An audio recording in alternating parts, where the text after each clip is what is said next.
PN Jakarta Utara, Bang. Jadi terkait dengan contempt of court sendiri, itu kan sebetulnya tidak ada dalam undang-undang ya, Bang. Apakah masuk dalam penghinaan atau sebuah kejahatan contempt of court itu sendiri, Bang? Jadi bicara tentang, saya bicara ini sebagai advokat, ini lagi cuti aja ya. Kan saya sebagai advokat berdasarkan undang-undang, ketika saya menjadi pejabat negara, saya wajib cuti profesi. Ya, tetap advokat, tetapi tidak menjalankan tugas sebagai advokat. Jadi karena ini menyangkut soal persidangan, mungkin lebih tepat kalau saya bicara sebagai advokat ya seperti itu. Nah, bicara tentang contempt of court, memang ini kita kenal nih. Dalam dunia peradilan dimanapun, baik di luar negeri maupun di Indonesia, dikenal contempt of court. Tapi nggak ada dalam undang-undangnya. Jadi sekarang ini hanya bisa kita rasakan, kita pahami bahwa sebenarnya contempt of court itu maksudnya adalah penghinaan kepada pengadilan. Beda dengan kode etik. Ya. Kalau kode etik adalah pelanggaran kode etik advokat bagi advokat. Bagi hakim, pelanggaran kode etik hakim. Bagi jaksa, pelanggaran kode etik jaksa. Ya, gitu. Nah, oleh karena itu dalam kasus seperti itu, kalau saya bicara tentang secara umumnya, bahwa tindakan orang yang menghina pengadilan itu sangat-sangat tidak dapat dibenarkan, baik oleh pengunjung sidang, terutama oleh para penegak hukum, baik advokat maupun jaksa. Jadi semua pihak di situ. Gak boleh kita melakukan penghinaan kepada pengadilan. Jadi kalau kalian bertanya tentang bagaimana kejadian kemarin, saya terus terang aja waktu kerja dari bertanya pada saya nggak lihat detail sebenarnya kan. Saya anggap nggak ngikutin cara detail. Tapi gara-gara dia tanya, saya perhatikan semua memang ternyata memang ada orang naik ke atas meja itu pakai toga menginjak-injak meja. Terus terang aja, saya sebagai advokat ya, merasa prihatin sekali karena perbuatan itu sangat-sangat tidak bisa dibenarkan. Ya, selain pertama, dia itu kan tidak sesuai dengan profesi advokat itu sendiri. Karena profesi advokat itu adalah profesi yang terhormat, yang nobel. Jadi dikenal istilah officium nobile. Itu profesi yang terhormat. Nah, kehormatan itu tidak mungkin kita dapat dari orang lain kecuali kita sendiri menunjukkan kehormatan itu sendiri. Jadi, kalau seorang advokat melakukan suatu tindakan yang tidak menghormati profesinya, maka ini betul-betul sangat merugikan profesi itu sendiri. Mencemarkan nama baik profesi, mencemarkan nama baik kehormatan profesi itu sendiri. Jadi ini betul-betul tidak boleh terjadi. Nah, kedua, tindakan itu, saya lihat itu adalah merupakan satu tindakan yang merupakan penghinaan kepada pengadilan. Kalau kita tidak lagi menghormati pengadilan, pasti kita akan mengalami suatu degradasi penegakan hukum, ya kan? Nah, itu sebabnya juga seorang hakim juga kan dituntut juga untuk dia bisa memimpin persidangan itu dengan baik, ya kan? Bahkan hakim juga bisa mengeluarkan orang dari luar persidangan. Ya, ini kewibawaan seorang hakim di dalam pengadilan. Nah, jadi kalau kalian bertanya ada kejadian bahwa seperti itu di dalam ruang persidangan, dengan tegas saya menyatakan bahwa itu sangat tidak dapat dibenarkan. Tidak sangat dibenarkan, merugikan profesi advokat, merugikan kewibawaan pengadilan, dan tentu juga merugikan para pencari keadilan. Itu yang ingin saya sampaikan dalam keadaan seperti itu. Ini kan anggaplah hal yang sangat memalukan, ya, Bang. Menghilangkan marwah pengadilan, profesi juga segala macam itu. Hal-hal memalukan saja, merendahkan ya. Merendahkan profesi advokat itu sendiri.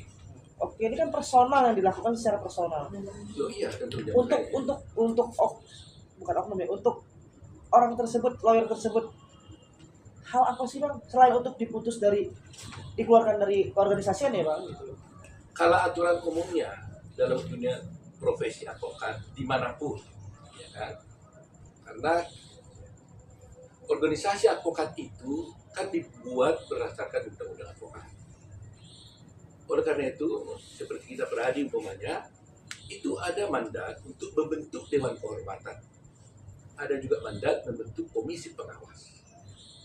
Dewan Kehormatan itu bertugas mengadili atau memeriksa suatu perkara kode etik yang dilaporkan kepada dia. Jadi dia hanya bisa memeriksa apabila ada pengaduan. Komisi pengawas itu bisa bertindak apabila dia lihat ada advokat yang bertindak diduga melakukan suatu pelanggaran, dia bisa langsung memanggil orang itu. Ya kan? Baru setelah itu bisa juga akhirnya dia membawa itu kepada Dewan Kehormatan. Tetapi persoalan ini sekarang kan tidak hanya di dalam organisasi advokat. Ini kan di pengadilan. Jadi sebenarnya yang harus kita pertanyakan kepada pengadilan, bagaimana sikap pengadilan terhadap hal yang seperti ini. Itu yang menjadi pertanyaan kita. Nah ini mungkin terjadi akibat daripada terus terang aja perpecahan advokat ini, sehingga banyaknya advokat yang ada sekarang yang menimbulkan ketidakpastian terhadap penegakan hukum terhadap pelanggaran-pelanggaran seperti ini. Contoh, kalau dulu pertama kali berani saya dirikan, jelas itu Ketua Mahkamah Agung Bapak Girmanan dilanjutkan oleh Pak Hari Ketupat Ketua Mahkamah kemudian itu menyatakan bahwa untuk bisa beracara di pengadilan harus memiliki kartu pengenal advokat yang dikeluarkan oleh Peradi. Nah, jadi kalau ada orang melanggar kode etik di sana, melanggar hukum, kalau Peradi menghukum dia mencabut izinnya, otomatis dia tidak bisa lagi berperkara di pengadilan. Itu. Dan di mana-mana juga seperti itu. Lisensinya dicabut, selesai. Sehingga kewibawaan organisasi itu terlihat. Dan itu membantu proses persidangan di pengadilan. Karena dengan kewibawaan organisasi advokat, maka pengadilan pun akan menjadi terhormat. Karena dijaga oleh organisasi advokat yang kuat. Nah, kalau organisasinya tidak sudah seperti ini, terjadi seperti ini, bagaimana? Bagaimana tindakan pengadilan? Karena kewenangan pengadilan hanyalah terbatas kepada penyumpahan advokat. Jadi umpamanya organisasi advokat mengangkat seseorang advokat, kemudian diajukan ke pengadilan untuk bersumpah di pengadilan tinggi. Karena undang-undangnya mengatakan seorang advokat sebelum menjalankan tugasnya, dia wajib bersumpah di pengadilan tinggi. Hanya satu pasal ini, campur tangan pengadilan kepada dunia advokat ini. Nah, dulu yang boleh mengajukan penyumpahan itu hanya Peradi. Nah, sekarang yang boleh mengajukan penyumpahan seluruh advokat. Nah, seandainya ada yang melanggar seperti menghina pengadilan, oleh organisasinya itu dicabut izinnya umpamanya, kemudian orang ini pindah ke organisasi advokat yang lain, kan nggak bisa diapa-apain juga, tetap dia bisa beracara. Yang lebih parah sekarang ini ada tendensi advokat setelah diangkat oleh satu organisasi advokat, kemudian disumpah oleh pengadilan tinggi, lantas dia kan bisa beracara. Kemudian melanggar suatu seperti ini, melakukan menghina pengadilan.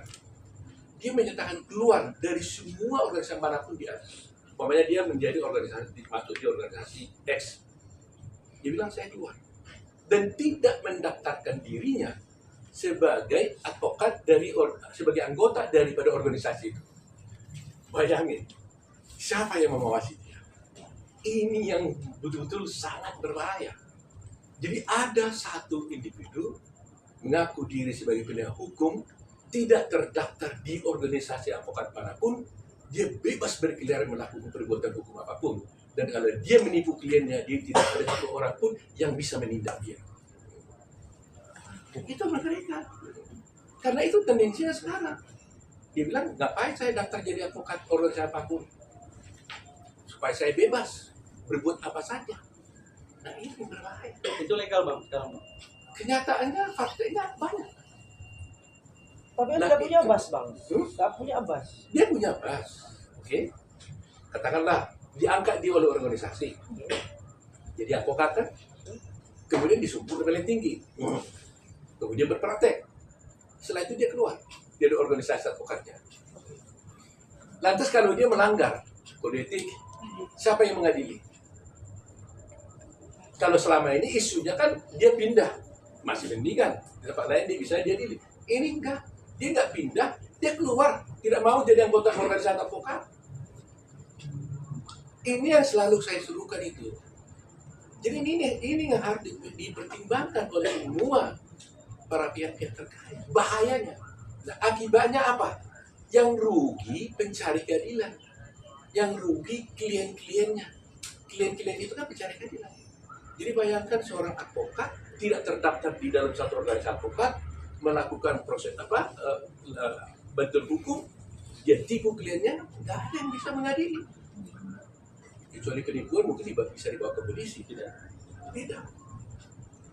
Inilah yang berbahaya dalam sekarang ini. Mungkin nggak bang, ketika hal itu terjadi maka pengawasan itu ada di pengadilan tinggi karena relationship keluarnya dia beracara itu dari advokat itu kan tadi abang bilang pengadilan tinggi hanya satu ayat itu, satu pasal itu yang terlibat langsung di dalam organisasi advokat. Apakah dari pengawasan pengadilan tinggi ini bisa untuk Pengadilan tinggi tidak punya kewenangan apapun mengawasi advokat. Kewenangan mengawasi advokat itu ada di dalam organisasi advokat. Makanya single bar kan. Makanya kan undang-undang advokat dibuat. Bahkan di dalam undang-undang advokat disebutkan setiap anggota advokat, setiap advokat wajib menjadi anggota daripada organisasi advokat itu. Wajib ya. Supaya apa? Ya supaya diawasi. ada kontrol? Karena dia diangkat oleh advokat itu, diberhentikan juga oleh organisasi advokat itu. Diangkat oleh organisasi advokat, diberhentikan oleh organisasi advokat. Nah sekarang kita angkat dia kemudian berpraktek sebagai advokat setelah disumpah oleh pengadilan tinggi, terus dia keluar dari organisasi advokat itu, bebaslah bebas. Seperti dia yang bekerja di hutan belantara. Ini nggak dipikirkan orang. Nah tentunya ini harus menjadi perhatian kita. Karena kalau ini terus dibiarkan, akan korbanlah para pencari keadilan ini. Rakyat kita ini akan korban. Dan itu bisa kita diri kita, ibu kita, adik kita, opung kita, semua bisa jadi korban. Jadi padanannya, gampangnya, kalau seorang dokter tidak punya kualitas, tidak punya kemampuan, tidak ada yang bisa mengawasi dia nyuntik orang mati, ya nggak ada masalah. Bayangkan itu. Nah itulah sebabnya dari dulu kita menuntut supaya single bar ini kualitas. Ada yang mengawasi dia. Nah kasus seperti ini ternyata juga. Makanya ada yang bersentuhan di sana kan. Akhirnya dia komplain, kemana dia harus mengadu. Kalau dia mengadu ke organisasi advokat, ya boleh. Kemudian dipecat dari organisasi itu. Kalau dulu isunya dia pindah. Dihukum di sana lagi, pindah lagi. Masih mendingan dia pindah. Sekarang saya katakan dia tidak masuk keluarannya. Tetap dia bisa beracara. Karena apa? Karena pengadilan tinggi, pengadilan hanya membolehkan orang berpraktek apabila ada bas berita acara sumpah. Kan lucu. Bagaimana orang beracara di pengadilan berita acara sumpah yang dipakai? Sebenarnya kartu pengangkatan dia sebagai advokat tuh, bahwa dia sah menjadi advokat. Bang, kalau keluar dan pindah itu kan hal yang wajar ya, Bang. Tapi kalau dipecat, berarti dia kan sudah mencederai, Bang. Sudah membuat hal yang tidak baik. Kalau sudah dipecat, apakah bisa pindah ke yang lain atau yang lain berhak menerima? Kenyataannya seperti itu. Kenyataannya diterima lah juga. Saya udah katakan, seandainya pun umpamanya pindah, masih mendingan. Berarti dia masih mau diawasi. Ini saya bilang dia nggak mau pindah. Dia nggak mau daftar aja di organisasi advokat. Toh dia bisa beracara. Bahaya kan? Bahaya.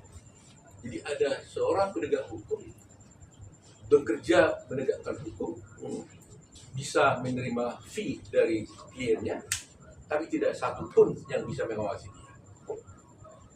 Bang, terkait sidang kisruh kemarin kan Hotman Paris meminta langsung ke Pak Oto nggak Bang terkait meminta bantuan saat sidang kisruh kemarin? Kan kemarin udah sempet disonding tuh sama Bang Hotman, rekan saya Oto Hasibuan gitu. Ya, dia kan sahabat, teman sejawat. Dia ngomong di media, saya lihat juga dengar. Tetapi saya hanya terbatas, tentunya saya bisa membantu apa. Ini seperti saya sudah sampaikan tadi masalahnya, ya kan? Saya hanya bisa menjelaskan secara umum pernyataan saya seperti ini. Kalau ini kan saya bisa bertanggung jawabkan. Dan ini adalah tuntutan setiap orang, tuntutan semua rakyat Indonesia. Hendaknya seorang advokat itu adalah bermartabat, Nobel, terhormat, menjaga kode etik, ya, terus melindungi kliennya. Itu juga seorang advokat. Dan wajib untuk menjaga kehormatan martabat pengadilan. Kita ini udah puluhan tahun jadi advokat ya. Saya bisa paham. Kadang-kadang kita pun banyak juga berbeda pendapat dengan sikap daripada pengadilan, umpamanya hakim. Yang namanya bersidang kan selalu ada perbedaan pendapat. Bisa juga kita jengkel, bisa, saya paham. Tetapi apapun yang terjadi, kami ini tidak pernah berani berbuat seperti itu. Tidak pernah. Dan tidak akan berani. Bahkan yang paling parah pun, yang paling serius pun kita lakukan, paling kita walk out. Kalau kita tidak setuju dengan suatu sikap pengadilan, paling kita walk out. Dan walk out pun kita harus terhormat. Kita sampaikan, Pak Hakim, kami tidak sependapat dengan ini. Oleh karena itu demi kepentingan klien kami, dalam pembelaan kami, bla bla bla, saya dengan ini mohon dengan hormat kami meninggalkan persidangan. Itu pun sebenarnya sudah sangat berat hati kita lakukan itu. Tapi tetap dengan hormat. Tidak boleh tuduh-tuduh kau begini-begini, tidak bisa. Karena itu keluar pengadilan. Tetapi saya juga tentunya mengharapkan supaya pengadilan juga menjaga kehormatan itu. Nah, dalam seperti ini ya, kalau ada bertanya bagaimana menyelesaikannya, harus kita kembalikan kepada pengadilan. Prof, oknum tersebut malah melaporkan hakim ke yudisial dan MA. Boleh minta pendapatnya nggak, Prof? Ada yang aneh kan, maksudnya dia sudah salah tapi malah melaporkan ke yudisial dan ke MA. Ya kalau orang melaporkan haknya, soal siapa nanti yang benar kan nanti komisi yudisial yang akan memeriksa. Tapi kalau orang melapor, kalau dia merasa seseorang hakim diduga melakukan suatu pelanggaran, memang jalurnya dia harus melaporkan kepada komisi yudisial.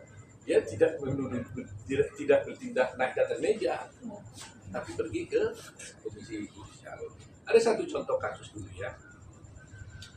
Bila mudah-mudahan saya tidak lupa, itu kasusnya di Jakarta Utara juga. Ketua pengadilannya itu sekarang udah marhum mungkin Sareh Wiono, Ketua Pengadilan Negeri, masih ingat kali? Ada sesuatu pengacara di sana menurut dia itu tidak atau gimana lah ya, menganggap itu penghinaan pengadilan. Dia telepon saya sebagai ketua umum peradi pada waktu itu. Dia telepon, itu gimana nih? Buatlah pengaduannya Pak. Dia buat, kita proses itu. Itu benar. Gitu. Nah, kalau itu tidak dia selesai, dia nggak bisa apa-apa lagi. Nah, tapi dengan sekarang ini saya yakin pengadilan akan mengalami kesulitan. Gitu. Sulit mungkin buat dia apa? Nah, kita tunggu lah ya. Itu bukan ranah saya. Kalau udah Mahkamah Agung kan udah boleh lah kita tampuri itu ranah Mahkamah Agung, pengadilan ranah pengadilan. Yang boleh hanya sampaikan karena ini memang dalam rangka penegakan hukum, wajib hukumnya saya memberi penjelasan kepada masyarakat. Apalagi dikejar-kejar sama si PJ ini tiap hari. Kalau kartu anggota kan bisa dicabut ya Pak?